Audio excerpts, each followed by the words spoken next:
فقد قال اللہ الحکیم فی کتابہ المجید بسم اللہ الرحمن الرحیم احل لکم لیلۃ الصیام الرفث الی نسائکم ہن لباس لکم وانتم لباس لہن. نعرہ صلوات. اللہم صل علی محمد وعلی محمد. چونکہ غم کے ایام اختتام تک پہنچ چکے ہیں تو ایک موضوع آپ کی خدمت میں پیش کرنا چاہتا ہوں. اس کا تعلق ان مجالس سے بھی بنتا ہے کہ ایام فاطمیہ میں جب ہم نے کوشش کی کہ ہسبینڈ اینڈ وائف کے ریلیشن پر اور فیملی یونٹ کی کتنی زیادہ امپورٹنس ہے اور ایک دوسرے کے لیے کیا پیشنس ہونا چاہیے، اس پر بات کی. کچھ مردوں کے فرائض، کچھ عورتوں کے فرائض. ایک سینسٹیو ٹاپک بھی ہے لیکن امپورٹنٹ ہے، اور بسا اوقات ممبر سے ایک ٹیبو بنا دیا جاتا ہے اس پہ بات کرنا. لیکن کیا کیا جائے کہ اس پر قرآن نے بھی بات کی اور احادیث نے بھی بات کی. اور چونکہ ایام عزا اختتام تک پہنچ چکے ہیں تو کوئی معیوب بات بھی نہیں ہے کہ ان ایام کی وجہ سے مثال کے طور پر اس موضوع کو بیان نہ کیا جاتا تو ایک الگ بات ہے، اس وقت بیان ہو سکتا ہے. اور وہ ہے شوہر اور زوجہ کے درمیان قربت اور بے تکلفی، جسے آپ انگریزی میں انٹیمیسی بھی کہہ سکتے ہیں.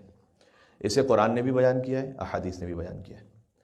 جس آیت کو ہم نے آپ کی خدمت میں پیش کیا ہے وہ سورہ بقرہ کی آیت نمبر 187 ہے، اور جس میں ارشاد اقدس الہی ہے کہ احل لکم لیلۃ الصیام، تمہارے لیے حلال کیا گیا ہے رمضان کی راتوں میں الرفث الی نسائکم، کہ تم جاؤ اپنی عورتوں کے پاس. ہن لباس لکم وانتم لباس لہن، اس لیے کہ وہ تمہارا لباس ہیں اور تم ان کا لباس ہو.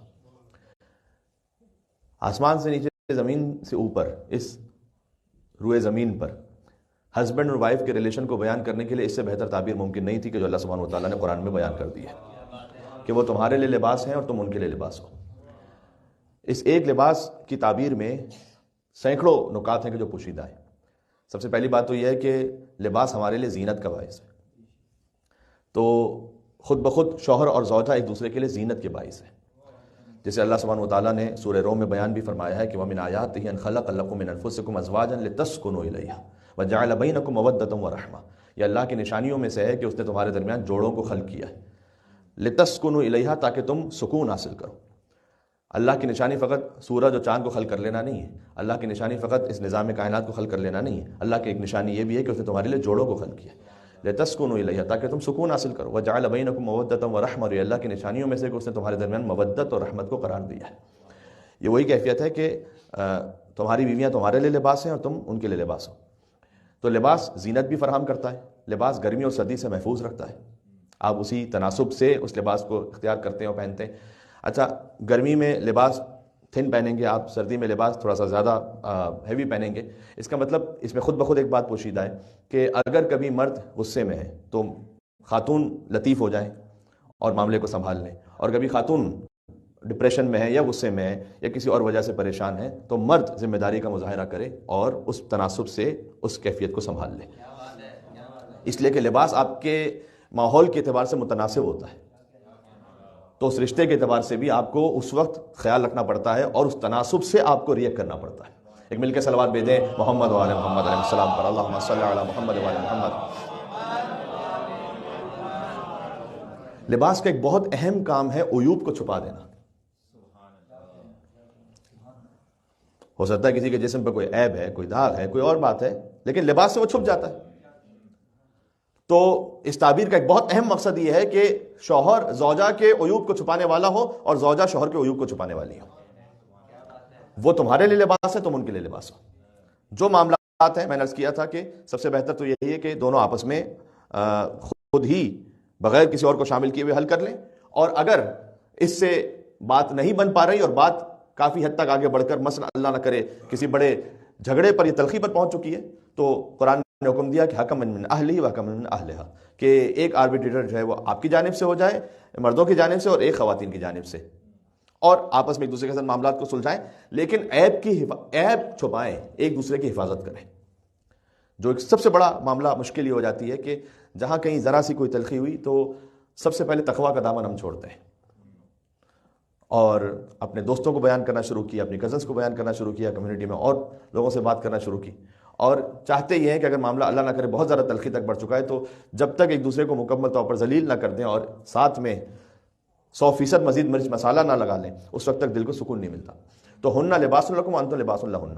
لباس کا کام ہے کہ وہ عیب کی حفاظت کرے. لباس کا ایک اور کام ہے کہ وہ پروٹیکٹ کرتا ہے. آپ بھی لباس کو پروٹیکٹ کرتے ہیں ایک طرح سے. یعنی کیا؟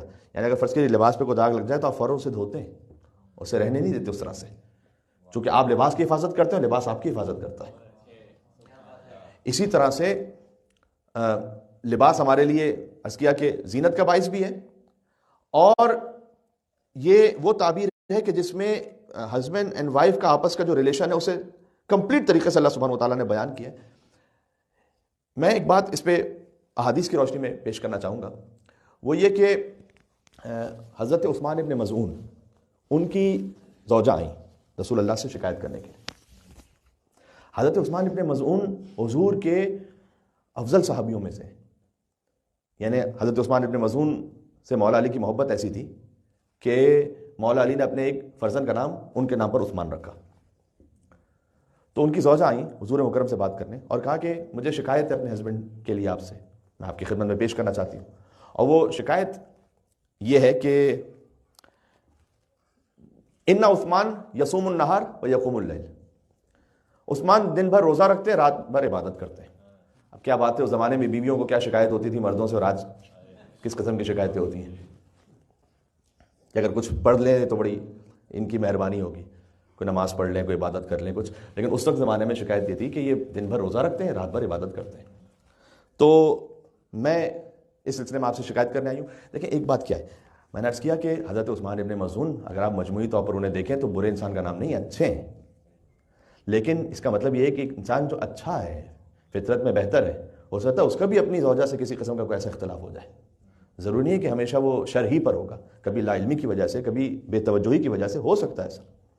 اور حضور مکرم نے بھی اس خاتون سے یہ نہیں کہا کہ کیا تم شکایت لے کر آ گئی ہو, فرض کیجئے کہ بہت ہائی مینٹیننس ہے, آپ فرض کیجئے کوئی اس کا بات کر رہی ہیں, نہیں ٹھیک ہے. بلکہ حدیث میں آیا ہے کہ حضور مکرم غضبناک ہوئے اور فوراً اپنے گھر سے ایسے باہر نکلے کہ انہوں نے نالین بھی نہیں پہلی, نالین اپنے ہاتھ میں لے کے دوڑے. معاملہ کیا ہے؟ اس لیے کہ اگر خدا نخواستہ یہ ایک خاندان, یہ ایک فیملی ٹوٹے گی تو اس کا اثر پوری سوسائٹی پہ پڑے گا.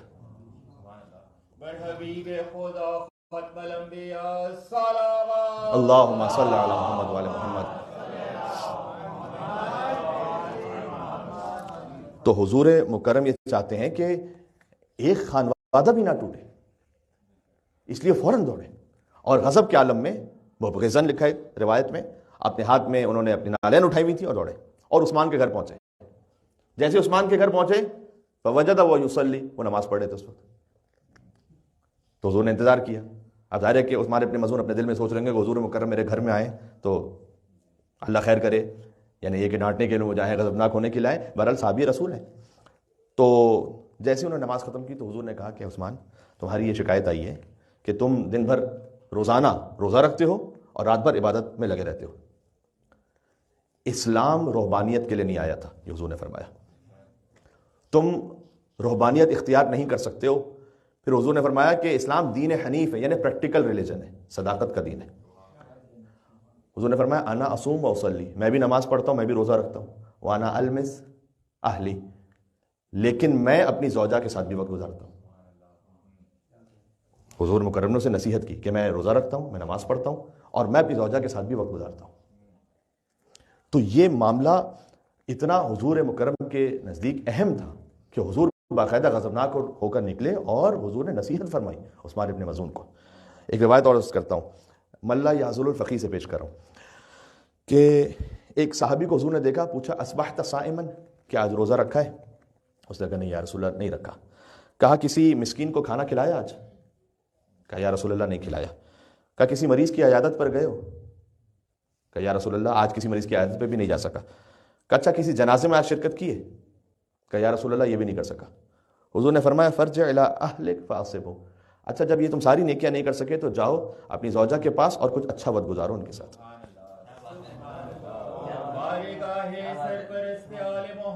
سبحان اللہ, اللہم صلی علی محمد وعلی محمد.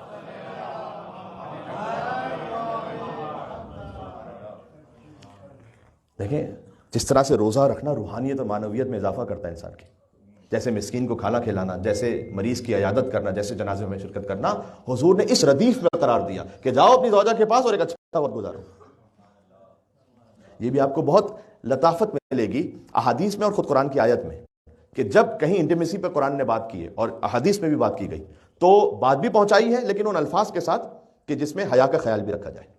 مثال کے طور پر جس آیت کو ہم نے پڑھا سورہ مبارکہ بقرہ کی آیت نمبر 187، احل لکم، تمہارے لیے حلال کیا گیا، اس لیے کہ جب پہلی مرتبہ جب شریعت کا آغاز ہوا تو اس وقت دن کے وقت بھی مباشرت حرام تھی اور رات کے وقت بھی حرام تھی ماہ رمضان میں، اور اللہ تعالیٰ نے قرآن میں اس کا ذکر کیا اسی آیت میں کہ اللہ جانتا ہے کہ تم خیانت کر رہے ہو، تو اللہ سبحانہ و تعالیٰ نے کہا کہ وہ تمہارے لیے معاف ہو گیا، تم توبہ اختیار کرو، بس اب ہم نے تمہارے لیے دن میں جو حرام کیا رات میں اسے حلال کر دیا۔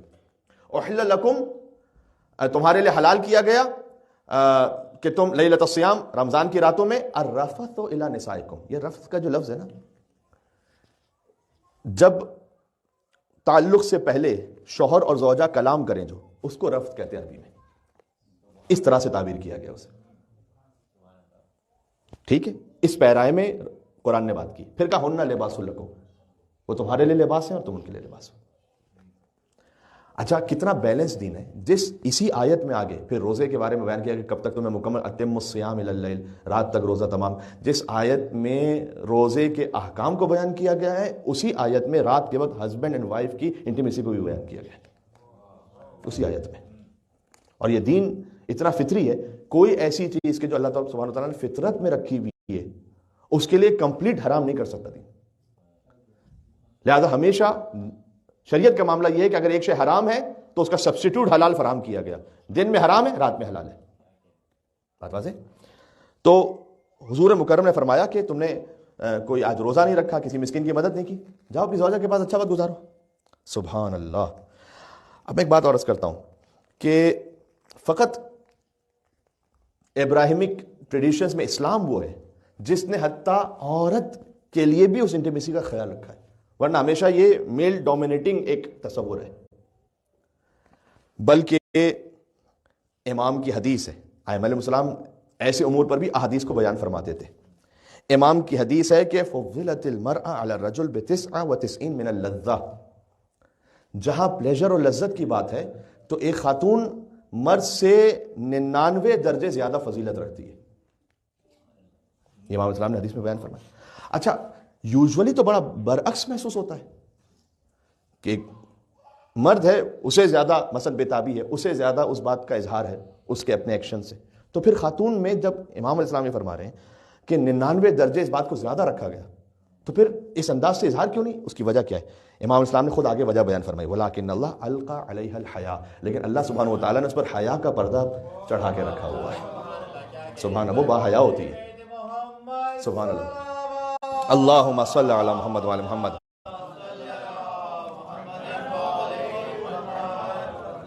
ایک خاتون مرد کی طرح نہیں ہے کہ اگر اسے بہت سادہ الفاظ میں تعبیر کروں تو بس سوئچ آن سوئچ آف، اس طرح سے نہیں، بلکہ حضور مکرم نے بیان فرمایا اذا اراد احدکم ان یاتی اہلہ فلا یعجلها، اگر تم میں سے کوئی اپنی زوجہ کے پاس جانا چاہتا ہے تو عجلت نہ کرے فوراً اس امر میں۔ کیوں؟ اس لیے کہ خاتون کو ضرورت ہوتی ہے انٹیمیسی سے پہلے کنیکشن کی، ایموشنل تعلق کی۔ مرد کے لیے خود بخود وہ انٹیمیسی ہی کنیکشن ہے، یہ اللہ نے اس کی فطرت میں رکھا ہوا ہے، اسے اپنی ہیلدی میرج لائف ویلیڈیٹ کرنے کے لیے وہی عمل کافی ہے، خاتون کے لیے ایسا نہیں۔ تو حضور مکرم نے بیان فرمایا کہ عجلت نہ کرو بلکہ تم اس سے پہلے ایموشنل تعلق برقرار رکھو، اس کے بعد اس مرحلے تک جاؤ۔ تو اس سلسلے میں احادیث کو بیان کیا گیا۔ اچھا بالخصوص وہ افراد کے جو لانگ ٹریول پہ جاتے ہیں، 4 مہینہ 6 مہینہ بزنس پر ہیں کسی اور، تو شریعت نے کہا کہ 4 مہینے سے زیادہ ترک تعلق نہیں ہونا چاہیے۔ اگر یہ کہ شوہر کو زوجہ اجازت دے دے تو پھر وہ الگ بات ہے، لیکن ویسے عام حالات میں نہیں ہونا چاہیے، منع کیا گیا۔ اور خاتون کے لیے بھی ایک ریکوائرمنٹ یہ بیان کی کہ امام ابو بکر علیہ السلام کا ایک بہت خوبصورت فرمان ہے، اللہم صلی علی محمد وعلی محمد۔ اچھا امام نے کہا کہ رسول اللہ نے مدینہ کی عورتوں سے یہ کہا، اس کا مطلب ہے کہ حضور مکرم لیڈیز سے اس موضوع پر بات کیا کرتے تھے. مدینہ کی عورتوں سے یہ کہا کہ لا تطولنا صلاتکن لتمنع ازواجکم. دیکھو اتنی لمبی نماز نہیں پڑھنا کہ تم اپنے شوہر کو منع کرو. پھر اچھا ذرا ایک بات میں اس بارے میں بھی آپ سے عرض کر دوں. عثمان ابن مظعون کی زوجہ آئیں اور آ کر یہ کہا کہ یہ بہت لمبی نمازیں پڑھتے ہیں, بہت زیادہ روزے رکھتے ہیں, لہٰذا میری مثلا ایموشنل فزیکل ریکوائرمنٹس کو پورا نہیں کرتے. حضور نے جا کے اس معاملے کو ایڈریس کیا. حضور مکرم جب اس بات پر منع فرما رہے ہیں کہ روزانہ روزہ رکھ کر اور رات بھر عبادت کر کر اگر تم اپنی زوجہ کو اگنور کر رہے ہو تو یہ بھی صحیح نہیں ہے, تو حضور پھر ان مردوں کے بارے میں کیا کہیں گے کہ جو ساری رات شیشہ بار میں بیٹھے رہیں اپنی زوجہ کو اگنور کرتے ہوئے, اور ساری رات دوستوں کے ساتھ رہیں اور فٹ بال میچ دیکھتے رہیں اور ویڈیو گیمز میں لگے رہیں. ہمارے مسئلے تو یہ ہے نا اس وقت. ہمارا مسئلہ تو کوئی یہ نہیں ہے کہ جو روزانہ روزہ رکھ رہا ہے اور رات بھر عبادت کر رہا ہے. ایک صلوات کا تو بنتا ہے یہاں پر محمد علی محمد اللہم صلی علی محمد.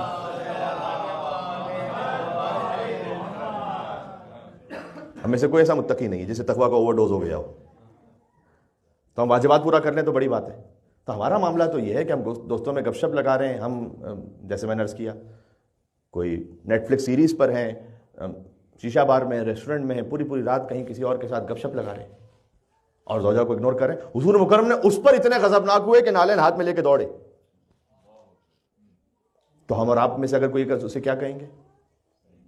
ایک بات یہ. دوسرا, حضور مکرم نے مدینہ کی عورتوں کو جمع کیا اور فرمایا کہ دیکھو اتنی لمبی نماز نہ پڑھو کہ you are ignoring your husband. بظاہر ایسا لگتا ہے روایت کے مزاج سے کہ کچھ عورتیں وہ بڑی کلیور تھیں, تو انہوں نے ایوائڈ کرنے کے لیے اس بات کو ایسا کیا کہ رات میں ہم لمبی نمازیں شب پڑھتے ہیں.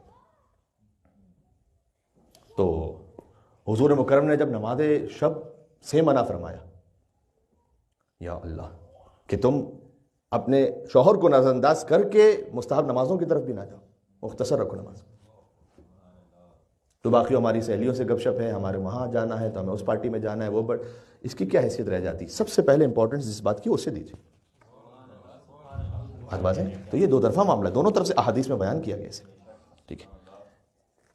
ایک خاتون آئی حضور کے پاس اور اپنے شوہر کی شکایت کی. اچھا, جب کوئی آ کر شکایت کرے, کوئی ہسبینڈ اپنے شوہر کی, شوہر یا وائف اپنے ہسبینڈ کی, تو ضروری نہیں ہے کہ شکایت کرنے والا ہی ہمیشہ مظلوم ہے. تو you have to be logical.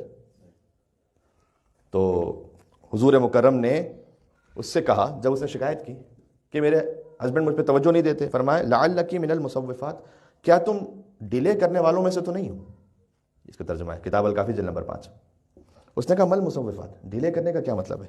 اس نے کہا المرأة التي يدعوها زوجها لبعض الحاجہ, کبھی کبھی شوہر چاہتا ہے اپنی زوجہ کو کچھ ضروریات کے لیے, حضور نے یہ بیان فرمایا, اور وہ اسے منع کر دے, تو کیا تم اس میں سے تو نہیں ہو, یا تاخیر کرنے والوں میں سے تو نہیں ہو؟ تو یہ شوہر کا ایک حق ہے جو بیان کیا گیا. اچھا, اس خاطر ہے یہ اللہ سبحانہ و تعالیٰ نے ان امور کو کیوں بیان کیا؟ دیکھیں اللہ نہ مرد ہے نہ عورت ہے. اللہ کو نہ مردوں سے کوئی ایموشنل اٹیچمنٹ زیادہ ہے, نہ عورتوں سے کوئی ایموشنل اٹیچمنٹ زیادہ ہے. قل هو اللہ احد اللہ الصمد لم یلد ولم یولد ولم یکن لہ کفوا احد. یہ ساری باتیں اس لیے کہ خدا متعال جانتا ہے کہ اگر خانوادگی نظام ٹوٹا تو شیطان کا راستہ کھلے گا. سب بنیاد اس بات میں, اس کے لیے اتنے اللہم صلی علی محمد وعلی محمد. تو بہرحال شوہر کا یہ حق اس کو احادیث میں بیان کیا گیا. لیکن دیکھیں, یاد رکھیں, ہم خانوادگی معاملات میں بالخصوص انٹیمیسی کے معاملات میں لیگل مائنڈ سیٹ سے گورن نہیں کر سکتے. ایک حق ہے جو بیان کیا گیا. اب معاملہ یہ ہے کہ فرض کیجئے کہ ایک خاتون ہے کہ اس پر وہ کسی حوالے سے خستہ ہونے کی وجہ سے, کوئی اور معاملے کی وجہ سے اس وقت آمادہ نہیں, تو ہم یہ وسائل الشیعہ کھول کے سامنے حدیث نہیں پڑھنے لگیں گے کہ جس نے کبھی کوئی زندگی میں حدیث نہ پڑھی وہ محدث بن جائے گا. اس وقت یہ حق کو بیان کیا گیا, لیکن اس کے لیے آداب بھی بیان کیے. ایک حدیث بہت خوبصورت ہے, فرمایا کہ کسی بھی تعلق میں اور بالخصوص ازدواج میں جو مرافقت ہے یعنی ملائمت, وہ سب سے زیادہ بہتر ہوتی ہے. وہ یہ کہ اس کی ڈیفینیشن کیا ہے, اس کی ڈیفینیشن یہ ہے کہ اگر آپ اس تعلق میں کسی چیز کا اضافہ کر دیں تو اس تعلق کو زینت دے دیں، اور اگر کسی شے کو کم کر دیں تو اس شان کو کم نہ کریں. یہ امام نے بیان فرمایا. اگر آپ اس رشتے میں کوئی چیز اضافی کر سکتے ہیں جس سے زینت بڑھ جائے کیجیے، اور کوئی ایسی شے نہ نکالیے اس رشتے سے کہ جس سے شان ختم ہو جائے. یہ امام اسلام نے اس کی ایک ڈیفینیشن بیان فرمائی، ایک اصول بیان فرمایا. سبحان اللہ. ایک حدیث یہ بھی ہے کہ اس روایت میں کہ جب حضور مکرم نے اس خاتون سے کہا کہ کیا تم تاخیر کرنے والی تو نہیں ہو، تو اس کے بعد حضور نے کہا کہ یاد رکھو، ایک شوہر کا اپنے اہل و عیال کے ساتھ اچھا وقت گزارنا، اس میں اہل و عیال کا لفظ ہے اس روایت میں، یعنی اپنے بچوں کے ساتھ. فرض کیجئے کہ آپ کھیل رہے ہیں، آپ فٹ بال کھیل رہے ہیں اپنے بچوں کے ساتھ، آپ جاگنگ پر نکلے ہوئے ہیں، آپ پارک لے کر گئے. حضور نے کہا کہ ایک مرد کا خوشی کے ساتھ اپنے اہل و عیال کے ساتھ وقت گزارنا افضل ہے مسجد نبوی، میری مسجد میں 3 دن کے اعتکاف سے. بات سمجھ میں آ رہی؟ مل کے صلوات بھیجتے ہیں نام رسول اللہ صلی اللہ علیہ وآلہ وسلم پر. اللہم صلی علی محمد وعلی محمد. عبادت فقط فرش اذان، مصلی، نماز، یہ سب اہم، لیکن مسجد نبوی میں کیا ہوا اعتکاف حضور مکرم نے فرمایا اس سے زیادہ افضل یہ ہے کہ مثلاً آج کے اگر میں اس کو ماڈرن وے میں کا ٹرانسلیشن کر دوں تو آپ لے کر گئے اچھی لانگ ڈرائیو پر، کہیں پر آپ نے کھانا کھایا، بچوں کو خوش کیا، زوجہ ساتھ میں تھیں، آپ بچوں کو کوئی پارک لے کر گئے، ان کے ساتھ آپ نے تھوڑی سی کرکٹ کھیلی، تھوڑا سا فرض کیجیے کہ فوٹی کھیلی. یہ جو بچے خوش ہوئے اور فیملی کو جو راضی کیا، حضور مکرم نے فرمایا کہ یہ میری مسجد میں 3 دن کے اعتکاف سے افضل تھا. یہ دین ہے. تو یہ 2 طرف سے رسپانسبلٹی بیان کی گئی، مردوں کے لیے وہ رسپانسبلٹی، خواتین کے لیے بالخصوص جنسی معاملات میں فرض کیا گیا. اس میں کچھ احکامات بھی بیان کیے گئے، میں مختصراً اسے پیش کر دوں. فرض کیجئے کہ مثلا امام جعفر صادق علیہ السلام نے فرمایا کہ جب اللہم صلی علی محمد وعلی محمد، کہ جب یہ خاص الخاص ایک ایسا عمل ہے، فرمایا کہ اگر کوئی بچہ بھی تمہیں دیکھ رہا ہے یا سن رہا ہے تو بہت اس میں احتیاط کرو، اس لیے کہ ہو سکتا ہے، بہت امکان ہے کہ اگر وہ دیکھ لے یا سن لے اس بات کو تو وہ زنا کی طرف انکلائنڈ ہوگا. اس پہ توجہ دینی چاہیے شریعت کے اعتبار سے. بسم اللہ الرحمن الرحیم کا پڑھنا آپ جانتے ہیں. عبداللہ ابن کثیر سے روایت ہے، کہتے ہیں میں امام جعفر صادق علیہ السلام کے پاس بیٹھا ہوا تھا کہ امام نے ایک مرتبہ یہ کہا کچھ لوگوں کی نسل میں شیطان شریک ہو جاتا ہے. اللہ اکبر. تو عبداللہ ابن کثیر کہتے ہیں کہ میں نے امام سے پوچھا کہ مولا شیطان کیسے ہماری نسل میں شریک ہوتا ہے؟ کہ اس لیے کہ وہ قربت کے وقت بسم اللہ الرحمن الرحیم کو نہیں پڑھتے. اور پھر امام نے کہا کہ جب اس تعلق کو قائم کرو تو اللہ سبحانہ و تعالیٰ سے دعا کرو کہ اللہ اس عمل کے ذریعے سے اگر وہ اولاد عطا کر رہا ہے تو شیطان الرجیم کے شر سے محفوظ رہے. یعنی خالصتاً ایک لسٹفل ایکٹ کو بھی اللہ سبحانہ و تعالیٰ نے شریعت میں معنویت اور روحانیت حاصل کرنے کا ذریعہ بنا دیا. کوئی عمل بھی معنویت سے خالی نہیں، کوئی عمل بھی عبادت سے خالی نہیں. سبحان اللہ. وضو کے عالم میں قربت کے لیے زیادہ اس کا ثواب بھی بیان کیا گیا اور اس کے اثرات بھی بیان کیے گئے. میں اس طرف نہیں جاؤں گا، لیکن میں نے عرض کیا کہ اسلام از اے کمپلیٹ ریلیجن. اس میں آپ کے لیے کچھ ظاہری طور پر عبادات بھی ہیں اور کچھ فیملی معاملات بھی ایسے ہیں کہ جو مستحب عبادتوں سے زیادہ افضل ہے. حضور مکرم نے کہا روزہ نہیں رکھا، مسکین کی آج اس کو کھانا نہیں کھلایا، کسی مریض کی عیادت نہیں کی، جنازے میں شرکت نہیں کی، جاؤ اپنی اہلیہ کے پاس اچھا وقت گزارو. بات واضح. تو اللہ سبحانہ و تعالی ہمیں خدا سے تعلق اور خود سے تعلق اور لوگوں سے تعلق وہ بہتر کرنے کی اور اللہ سبحانہ و تعالیٰ کی شریعت کے مطابق کرنے کی توفیق عطا فرمائے. بعض مرتبہ ایسا بھی ہوتا ہے کہ گھر میں کوئی کوتاہی ہو، لہٰذا ہسبینڈ کہیں باہر سوچ رہا ہو، کچھ زینت اختیار کرنے کا حکم دیا گیا مردوں کے لیے بھی اور عورتوں کے لیے بھی.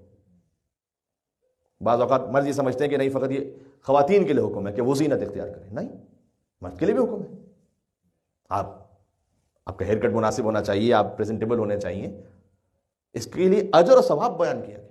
کتنا خوبصورت دین ہے. جانے کا بس میں یہاں بات کو اختتام تک پہنچاتا ہوں اور اللہ سبحانہ و تعالیٰ سے دعا ہے کہ وہ ہمارے گھروں میں تمام معاملات کی حفاظت فرمائے اور اللہ نہ کرے اگر کہیں کوئی ناچاقی ہو گئی ہے تو بتصدق الفت اہل بیت اطہار علیہ السلام جو ان کی ازواج مطہرات سے تھی، اللہ سبحانہ و تعالیٰ اس گھر میں الفت و مودت و رحمت عطا فرمائے انشاءاللہ.